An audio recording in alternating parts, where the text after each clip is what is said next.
বহুত ভাল লাগিছে আৰু আনএক্সপেক্টেড আছিলে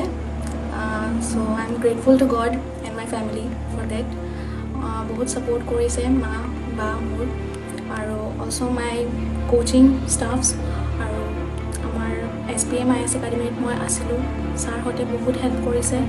ইনফেক্ট মোৰ কলিগছ মোৰ ফ্ৰেণ্ডছ চবে হেল্প কৰিছে তুমি ক'ত কোচিং কৰিছিলা ক'ত কৰিছিলা SPM IS একাডেমী গুৱাহাটীত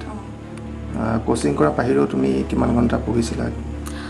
তেনেকুৱা নিৰ্দিষ্ট একো নাছিলে যেতিয়া মন গৈছে তেতিয়া পঢ়িছিলোঁ আৰু ষ্টেটিক একো নাছিলে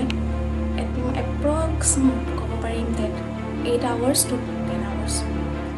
তোমাৰ দৰে নতুন প্ৰজন্মক তুমি নতুন প্ৰজন্ম তোমাৰ পিছত থকা প্ৰজন্মক কি ক'বা কেনেকুৱা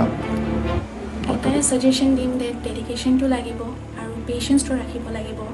এদিনত একো নহয় কেতিয়াবা ডিছকাৰেজ ফিল হ'ব কি নহয় একো এক্সাম নহয় ৰিজাল্ট নিদিয়ে ষ্টিল পাৰ্চিভাৰেঞ্চটো ৰাখিব লাগিব যিহেতু দেখা পোৱা যায় বিভিন্ন সময়ত APSC UPSCত বিভিন্ন ধৰণৰ কেলেংকাৰী টকা দি পেলাই চাকৰি লোৱা পৰিলক্ষিত হৈছে তে এইবাৰ আপুনি মনত কি ভাবে নিকাৰ স্বচ্ছভাৱে হৈছেনে হয় বহুত ট্ৰান্সপাৰেণ্ট আছিলে প্ৰচেছটো মই একো মানে প্ৰব্লেম পোৱা নাই অলটো টাইম লৈছে সিহঁতে বাট পিছলৈ মই একদম ছেটিছফাইড হয় আপুনি APSC এবাৰেই এটেম্প কৰিছিলে ফাৰ্ষ্ট টাইম হয় ফাৰ্ষ্ট এটেম্প্ট হয় নামটো কি আছিলে মৌচুমী চক্ৰৱৰ্তী ঘৰ লংকাত